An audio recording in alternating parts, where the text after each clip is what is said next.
Salut les amis, vous êtes les bienvenus au Club 700, nous vous y attendions. Comment ça va, pasteur? Merci, la fidélité de Dieu nous honore, n'est-ce pas? Merci, cher pasteur. Vous aussi, votre fidélité nous honore. Le pasteur Raymond Kofi pour vous servir dans cette émission. Et je suis Massi Domingo pour toujours vous dire que Jésus est bon. Et il est vraiment bon pour tout le monde. Oui. Ici, c'est l'histoire de Christophe et Morgane, qui avaient connu une expérience de mariage très difficile. Les bagarres au couteau et puis des infidélités inimaginables. La liste est tellement longue. Mais comment arriver là et comment s'en sortir? Suivez l'histoire. Je suis allé m'asseoir dans le salon avec un grand couteau de boucher. Et je lui ai dit, essaie seulement de partir. Morgane Davis avait pris l'habitude d'entendre les menaces de son mari, même quand il avait un couteau en main. Je lui ai dit, d'accord, et tu vas me tuer maintenant?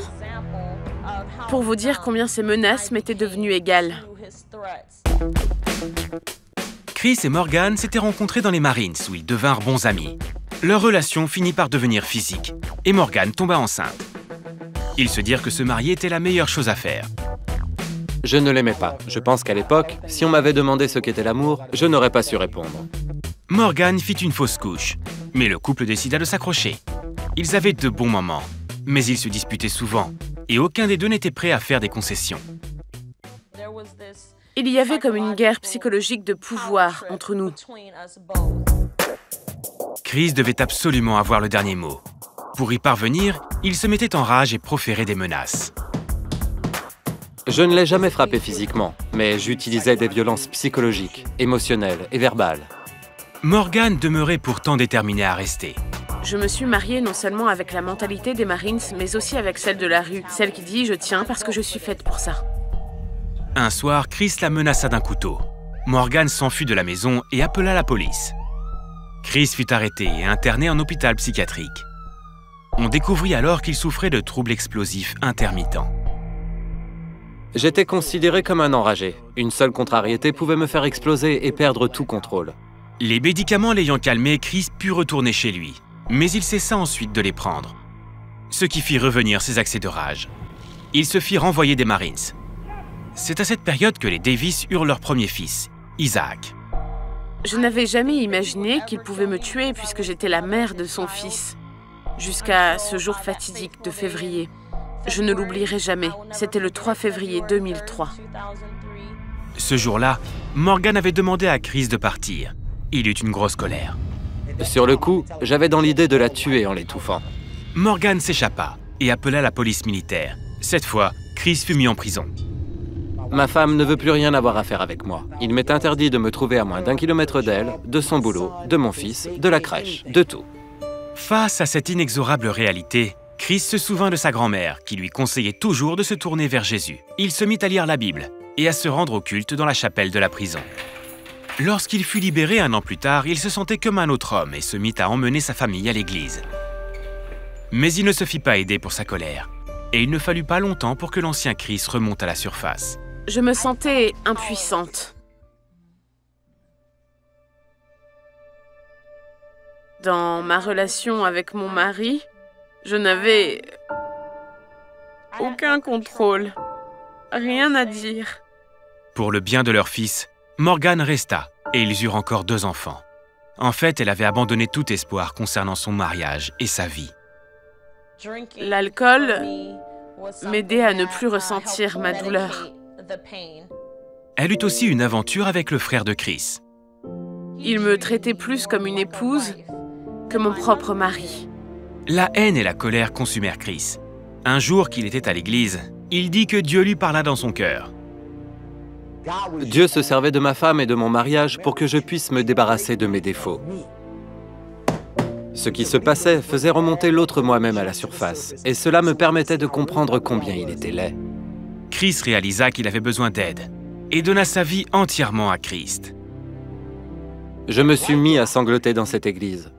Les gens autour de moi ne comprenaient pas ce qui se passait. Mes larmes coulèrent abondamment et je me suis repenti de mes péchés. Morgane dit qu'un soir, elle comprit qu'elle aussi avait besoin d'aide. Je venais de coucher avec son frère. J'étais saoule, j'étais défoncée. Et tout à coup, j'ai commencé à avoir des nausées incontrôlables. Effondrée dans la salle de bain, Morgane cria vers Dieu. J'ai dit, « Oh Dieu, j'ai besoin de toi. » J'avais le sentiment que ma vie et mon âme étaient en jeu ce soir-là. Juste avant de perdre connaissance, Morgane appela son mari. Chris alla la chercher. Mais au lieu de la conduire chez eux, il l'emmena chez sa grand-mère. Quand je suis revenue à moi, j'étais chez sa grand-mère. Ma tête sur ses genoux, et elle priait pour moi. La grand-mère de Chris lui parla de l'amour de Dieu pour elle. Morgane donna alors sa vie à Jésus-Christ. Ça a été ma première rencontre avec ce Sauveur qui, pour racheter mes péchés, avait accepté d'aller sur la croix pour mourir à ma place. Grâce à un suivi et à l'aide de Dieu, les Davis réussirent à se pardonner l'un l'autre. Chris apprit à gérer sa colère. Il apprit aussi à aimer sa femme, tandis que Morgane apprit à respecter son mari.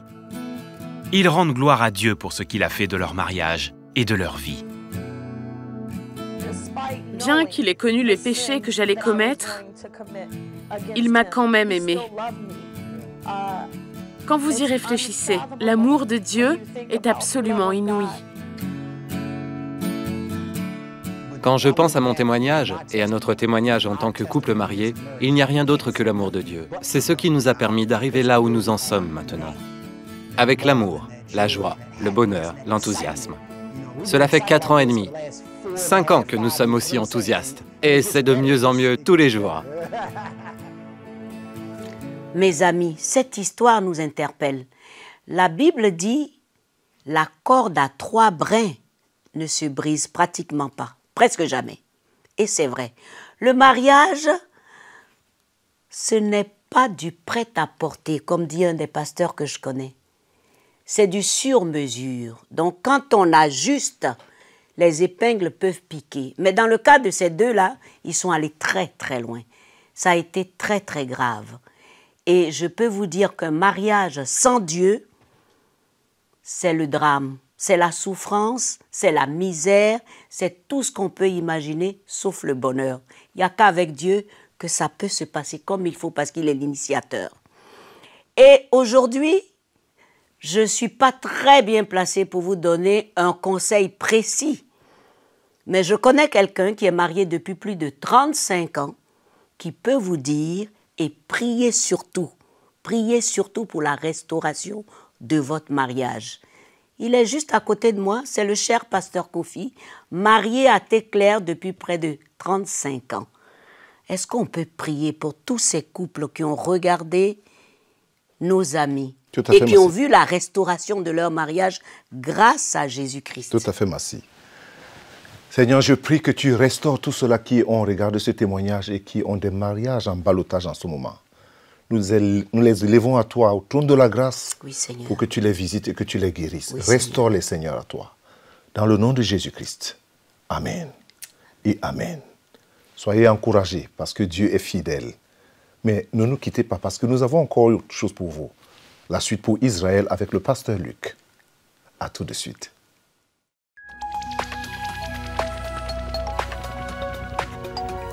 Si vous avez des questions spirituelles, des besoins de prière ou même si vous avez besoin de conseils, n'hésitez pas à nous contacter aujourd'hui à cette adresse ou au numéro suivant.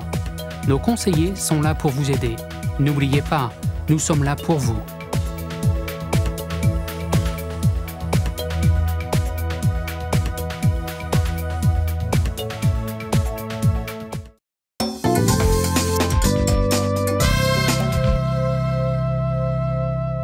Merci pour votre fidélité au Club 700. Voici notre série sur Israël. Aujourd'hui, la Pentecôte, son origine et son importance. Regardez. Alors les amis, c'est toujours un retour, et un retour merveilleux avec l'histoire d'Israël et le pasteur Luc, qui est vraiment adonné à cette histoire avec beaucoup de passion, mais aussi avec beaucoup de messages d'édification. Alors pasteur, aujourd'hui, nous voulons continuer avec ce que nous avons laissé quelque part, les fêtes juives ou alors les fêtes de l'Éternel. Voilà. Et aujourd'hui, j'aimerais qu'on parle un peu de la Pentecôte. Parce que c'est une des fêtes qui est aussi beaucoup connue, mais moins célébrée par les chrétiens. Je veux dire beaucoup plus en Afrique, où je connais beaucoup plus. C'est ça. Oui. Oui, donc en fait, la fête de la Pentecôte, dans la première alliance, donc dans l'Ancien Testament, il s'agit de la fête des semaines. Donc, parce qu'en hébreu, ça s'appelle Shavuot, qui veut dire les semaines. Une semaine, c'est Shavua, les semaines, c'est Shavuot. Et pourquoi est-ce que ça s'appelle comme ça? Parce que c'est la fête qu'on doit célébrer 7 semaines après la Pâque. Donc, Pâques a eu lieu, on a mangé du pain sans levain pendant 7 jours, on s'est souvenu de la sortie d'Égypte, et puis donc on est dans cette attente entre la sortie d'Égypte, et on n'est pas encore entré dans le pays promis, et on arrive finalement à ce 50e jour, qui est donc l'équivalent en grec de Pentecôte. Hein, et qu'est-ce qui se passe à ce moment-là? Eh bien, le peuple d'Israël est toujours dans le désert, et selon la tradition, c'est à Shavuot, donc à cette première Pentecôte, qu'ils ont reçu la Torah, c'est-à-dire les 10 commandements, la loi de l'Éternel. Ce qui est intéressant de voir, c'est que quand on fait le lien avec la Pentecôte dans le Nouveau Testament, hein, dont il nous est parlé dans Actes chapitre 2, Oui, tout à fait. on voit qu'à ce moment-là, il y a des langues de flammes qui se sont posées sur les têtes de ces apôtres qui étaient là, ces disciples. Et quand Dieu a donné les 10 commandements, on voit dans la parole de Dieu, dans la Bible, qu'en réalité, cela a été donné aussi dans le feu, à travers le feu. Donc on voit ce rapport entre la parole de Dieu, dans l'Ancien Testament, les 10 commandements qui sont donnés, les tables de la loi, et les flammes de feu qui symbolisent le Saint-Esprit, qui donc arrivent à ce moment-là, beaucoup plus tard, lors du début de l'ère chrétienne. Donc on voit qu'il y a déjà là une similarité. Oui. Et puis donc, Shavuot, c'est aussi le moment où on se rappelle que Dieu va faire entrer le peuple dans le pays promis, qui est un pays où coule le lait et le miel. Oui. Et c'est pour ça qu'encore aujourd'hui, en Israël, lors de cette fête de Shavuot, de Pentecôte, on mange beaucoup de produits laitiers. Tout ce qui est fromage, yogourt, etc., du lait. Donc c'est la fête des moissons aussi. Et donc je me souviens quand on habitait en Israël, il y avait des kibbutz où on pouvait aller voir les défilés avec les premiers-nés, les animaux que Dieu avait donnés juste auparavant, etc. Donc c'est une fête de remerciement et une fête aussi où on loue l'Éternel pour tout ce qu'il nous a donné. Mais alors là, ça semble beaucoup historique pour ceux qui vous entendent, lorsqu'on parle de cette fête de la Pentecôte. Je veux dire, pour beaucoup de personnes qui vivent en Afrique, comment expliquer le manque de cet engagement de l'Église à considérer cette fête? Parce qu'elle est aussi importante, à vous entendre parler, l'explication spirituelle de cela et l'implication de l'Église, ou alors des églises aujourd'hui. Est-ce que c'est un problème d'enseignement? Est-ce que c'est un problème d'information? Est-ce que c'est juste parce que c'est un fait historique? Ou alors ça semble très loin pour certaines personnes? Mais d'abord, ça peut paraître un fait historique pour les chrétiens, mais en réalité, pour les Juifs, encore aujourd'hui, c'est une fête qu'on célèbre encore. Aujourd'hui, de nos jours, et qu'on va célébrer jusqu'à la fin des temps, puisque c'est une fête qui a été instituée à perpétuité de nouveau. Dieu a dit au peuple d'Israël, vous célébrerez ces fêtes à perpétuité. Donc jusqu'aujourd'hui, le peuple juif célèbre ces fêtes de l'Éternel. Donc pour eux, ce n'est pas du tout historique, c'est vivant, c'est réel, c'est d'actualité. Alors ce qui est un peu dommage, c'est que nous, les chrétiens, on se soit détachés des racines de notre foi, et notamment de cette fête qui est très très belle, je dirais. Il y a un énorme symbolisme, comme je l'ai dit, avec le don de la Torah que Dieu a donné au monde, pas seulement à Israël, mais au monde entier. Et puis aussi, donc, c'est le moment où on remercie Dieu pour la moisson, pour ses premiers-nés, du bétail, etc. Donc je trouve que c'est vraiment une très très belle fête où on peut célébrer l'Éternel. Et ce n'est pas pour rien que, comme il est écrit dans le livre des Actes au chapitre 2, qu'il y avait des gens là, à Jérusalem, de toutes les nations de la terre. Et que quand ils ont reçu, donc, ces disciples et les apôtres, ce don de parler en d'autres langues, ces gens-là les comprenaient. Pourquoi? Parce qu'ils venaient justement de ces nations où on parle ces langues. Donc c'était très étonnant pour eux d'arriver à Jérusalem, en Israël, et d'entendre parler l'italien tout à coup. Ah ouais. Parce que voilà, c'était une langue qu'eux connaissaient parce qu'ils habitaient déjà à l'époque en Italie. La diaspora juive a commencé même avant Jésus-Christ, avant la destruction du temple.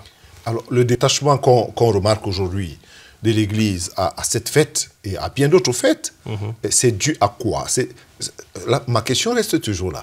C'est dû à quoi ce détachement? Est-ce que c'est un problème de leader? Est-ce que c'est un problème d'éducation, d'information? Ou alors c'est un problème d'incompréhension des Écritures? Mais je pense qu'il y a eu malheureusement un déchirement entre l'Église et la synagogue. Et c'est vrai qu'au début des premiers siècles, les pères de l'Église ont préféré consciemment se détacher de tout ce qui avait encore un lien avec Israël et le peuple juif. Parce que malheureusement, il y avait déjà des sentiments antisémites, judéophobes. Et donc c'est ça qui a fait que l'Église a voulu se détacher entièrement, et notamment avec la Pâque. On ne célèbre pas la Pâque chrétienne en même temps que la Pâque juive, alors qu'à l'origine, ça tombait en même temps, bien entendu. Et c'est ça qui est un peu étrange, d'une certaine façon, de se dire que nous, chrétiens, aujourd'hui, nous célébrons la Pâque, qui est datée selon le calendrier grégorien, c'est-à-dire selon le pape Grégoire. Rien à voir avec la Bible et le calendrier biblique que nous voyons dans la Bible, qui est basé sur la lune et non pas sur le soleil. D'où la nécessité, à vous entendre parler, d'un retour aux sources, ou plutôt à la source, qui est la parole de Dieu. Voilà. Donc, il y a un besoin de revenir aux Écritures. Absolument. Parce que Dieu a dit. Parce que je pose cette question, et merci déjà pour la réponse, parce que je la lis un peu aussi à ce que vous avez dit une fois pendant une de ces émissions, où on parlait de la Pâque toujours, ou alors, où vous parlez tout à l'heure des 10 commandements. On est tous d'accord, les 10 commandements, c'est Dieu qui a donné. Mais sur les 10 commandements, il y a un commandement là qui cause problème, qui pose problème pour beaucoup de personnes. Surtout les chrétiens. Vous comprenez ce que je veux dire? Le 4e. Voilà. Pourquoi? Tu respecteras ou tu honoreras le jour du sabbat ou du Shabbat en hébreu. Pourquoi est-ce que tout à coup l'Église a décidé qu'on ne devrait plus honorer le jour du sabbat? Parce que, de nouveau, on a voulu consciemment se détacher, se déchirer de ce peuple juif et de ses traditions. Et la première fête juive, entre guillemets, parce que c'est de nouveau une fête de l'Éternel, c'est un commandement de Dieu, mais la première fête qui est célébrée dans toute famille juive, c'est le samedi, c'est le Shabbat. Et donc, comme c'est tellement évident, je pense que les premiers chrétiens ont dit il faut qu'on se sépare de ça et qu'on transforme le jour du Seigneur, donc du samedi en dimanche, en utilisant comme prétexte que Jésus est ressuscité le premier jour de la semaine. Mais le problème, c'est que dans les textes bibliques, quand il est parlé, notamment dans le livre des Actes, qu'ils étaient ensemble réunis le premier jour de la semaine, le terme en grec là n'est pas dimanche, mais il est sabbaton, c'est-à-dire le soir du samedi, ce qu'on appelle en hébreu motzei Shabbat, c'est-à-dire la sortie du Shabbat. Quand, encore aujourd'hui, les Juifs se rassemblent pour célébrer la fin de ce Shabbat et entrer dans la nouvelle semaine qui s'ouvre le samedi soir et non pas le dimanche matin. Parce qu'on ne sait pas à quelle heure Jésus est ressuscité. Il est fort possible que Jésus soit ressuscité déjà même le samedi soir et non pas le dimanche matin. Alors, c'est tellement important pour les chrétiens de savoir que, surtout lorsqu'on parle de la Pentecôte, la fête de la Pentecôte, c'est aussi la descente du feu du ciel, c'est-à-dire le baptême dans le Saint-Esprit et les parler en langue qu'on voit aujourd'hui dans beaucoup des églises de réveil, qu'on dit église de réveil, on parle en langue, mais qui semble aussi toujours voir cette fête comme quelque chose qui est à part. Pourtant, à vous entendre parler, il y a un appel à comprendre même la nécessité. Pourquoi il y a cette fête? Parce que c'est ce jour-là quelque chose s'est passé. Il y a une visitation du ciel sur la terre et qui a apporté une transformation dans la vie des gens. Exactement. Alors, il y a une implication spirituelle. C'est évident. De toute façon, Dieu ne nous a pas dit de célébrer telle et telle fête simplement pour le plaisir ou le folklore. Il y a toujours une leçon spirituelle profonde, importante à apprendre. Et c'est ça que nous devrions découvrir. Retourner aux racines de notre foi. Je vous présente un bouquin qui s'appelle L'appel irrévocable, sur lequel on voit Isaac qui est prêt à être sacrifié par Abraham, et qui nous rappelle aussi la fête de Rosh Hashanah, qui est le commencement de l'année.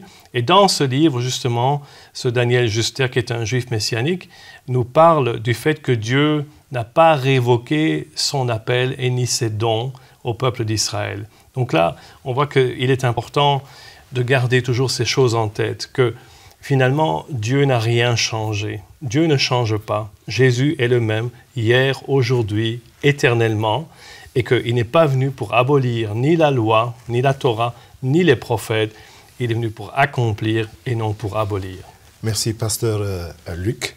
Est-ce que je dois dire, c'est au lieu de garder vraiment ces choses dans la tête, mais de les garder vraiment dans notre le cœur, parce que voilà. C'est là le dépôt et ça définit tout, Exactement. vraiment tout. C'est édifiant, c'est touchant, que ce soit l'histoire, que ce soit l'implication spirituelle. Et je pense que vous avez aimé, les amis. Mais vous savez, vous pouvez suivre, pour avoir tout le message plus long, vous pouvez le suivre dans notre site du Club 700 et avoir tous les détails de ce que le pasteur Luc enseigne concernant Israël et le peuple juif. Pour la suite.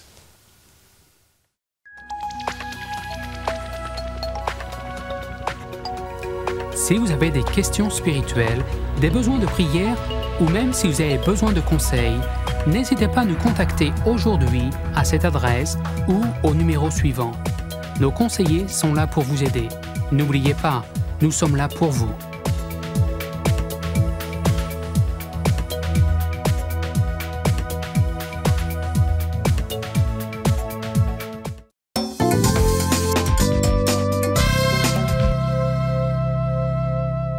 Bienvenue de nouveau au Club 700. Je suis sûre que cette série vous a fait du bien. Pasteur, très enrichissant et édifiant. Vraiment édifiant, surtout quand on donne l'explication et les origines de cette fête. Hein? C'est pas une fête banale, hein, attention. Comme tout le monde pense. Oui. Et c'est important. C'est important. Mais on peut dire que quoi, en plus de cela? Parce que les gens, peut-être, il n'y a pas assez de temps pour... mais on peut le suivre. Sur notre site, et c'est ce que j'allais dire tous les enseignements, à tous nos téléspectateurs, vous pouvez suivre toute cette série sur le site du Club 700. Tous les enseignements du pasteur Luc sont là-dedans. Exactement, ne manquez surtout pas. Je vous amène maintenant en Indonésie, suivre l'histoire de la petite Maria qui s'est retrouvée avec une douleur terrible à l'abdomen. Dans un orphelinat très très pauvre, il fallait trouver un moyen pour guérir Maria. Regardez. Sri et son mari, Freddy, s'occupent de ce petit orphelinat chrétien depuis une dizaine d'années. Un jour, une petite fille appelée Maria vint vivre avec eux. Elle gagna leur cœur et ils décidèrent de l'adopter. Maria est une fille pleine de vie et très amicale. Elle nous est très chère. Il y a environ 2 ans, Maria se mit à ressentir des douleurs dans le bas de l'abdomen, à cause d'une hernie. Quand ça gonfle, ça me fait mal. Le père de Maria travaille comme livreur et il a besoin de chaque sou de son maigre salaire pour subvenir aux besoins des orphelins et de sa famille.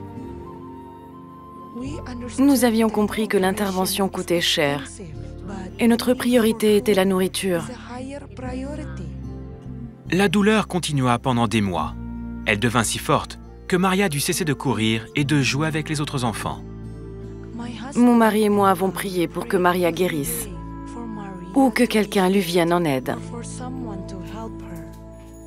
Puis un jour, le couple apprit que CBN proposait des interventions chirurgicales gratuites pour les enfants comme Maria. Après l'avoir examinée, un chirurgien répara la déchirure dans la paroi de son abdomen. Nous sommes retournés la voir quelques mois plus tard et avons trouvé Maria en pleine forme en train d'aider sa maman à s'occuper des enfants plus jeunes de l'orphelinat. Je rêve de devenir institutrice un jour. Merci beaucoup, CBN. Que Dieu vous bénisse tous. Dieu merci pour une femme promise. C'est toujours intéressant de voir ce que les autres font. Oui. Aider d'autres. Oui. C'est ce que je vais dire. Oui. Et cette petite Maria de justesse, hein, Elle a été sauvée. Parce que d'autres donnent. Moi, j'insiste sur le fait que c'est d'autres qui ont soutenu. Heureusement, si on ne soutient pas, qui peut faire ça seul? Alors l'appel est le même. L'appel est le même, nos bureaux régionaux, pour avoir l'argent nécessaire pour aider encore plus. Participer. Voilà. Nous allons maintenant à notre question pratique de l'émission. Aujourd'hui, nous parlons de cholestérol. Regardez. Bonjour à tous, bienvenue dans notre rubrique consacrée à l'alimentation. Aujourd'hui, nous parlons du cholestérol. Bonjour Aimé. Bonjour Patricia. Alors, comment pouvez-vous nous définir le cholestérol? Alors, le cholestérol, c'est vraiment... Il y a deux types de cholestérol. Donc, il y a type cholestérol, le bon cholestérol et le mauvais cholestérol. Voilà. C'est des graisses qui vont s'accumuler jusqu'au niveau des artères, qui peut provoquer des problèmes cardiovasculaires. Donc, ça bouche, en fait, les artères. Ça bouche vraiment les artères. Donc, alors, il faut éviter de manger de tout ce qui est gras, comme maintenant, comme trop de graisse, des graisses, des chips, tout ce qui est... trop de sel, tout ce qui est salé, qui peut provoquer aussi des problèmes d'hypertension, donc il faut tout ça éviter. Attention. Trop d'alcool aussi, trop de bière, du vin, tout ça c'est des choses qui peuvent vraiment aller vers boucher les artères, qui peuvent vraiment faire des problèmes cardiovasculaires dans l'avenir. C'est toujours mieux de privilégier tout ce qui est légumes, tout ce qui est des fruits, des légumes, des carottes, tout ça, et la salade, c'est beaucoup mieux la salade que de manger tout ce qui est fast-food. D'accord. Donc voilà, donc, en résumé, nous pouvons avoir du bon ou du mauvais cholestérol. Oui.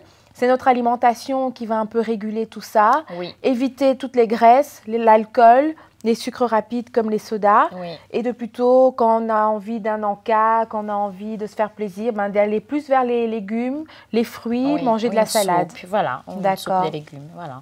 Éviter trop de sel aussi, trop de salé. Et éviter trop de sel pour... des problèmes d'hypertension. Oui, c'est ça. D'accord. Ouais. Merci beaucoup, Aimé, pour cet éclairage. Je vous en prie. Et à très bientôt dans notre nouvelle rubrique. Alors. À bientôt. Au revoir. Pasteur, attention aux frites et aux chips. Ah oui, mais je ne suis pas moi trop chips. Tu me l'avais déjà interdit. Oh, il m'accuse maintenant. Ah non, tu me l'avais interdit. On doit faire attention. De toute façon, c'est pour les femmes enceintes, surtout. Et puis il faut faire attention. Il y a aussi des hommes enceintes. Oh. Bon, je n'en parle pas, mais attention aux chips. Mais il faut dire que le mauvais cholestérol, c'est pas bon pour personne. C'est dangereux. Ouais, c'est tout. C'est dangereux. C'est tout. Donc, tu fais attention maintenant. Merci pour le conseil. Mes amis, l'émission est terminée. Merci d'être restés en notre compagnie. Voici toutes nos adresses. J'espère que vous avez apprécié tout ce qu'on a donné. Vous pouvez retrouver tout cela sur notre site, sur votre petit écran.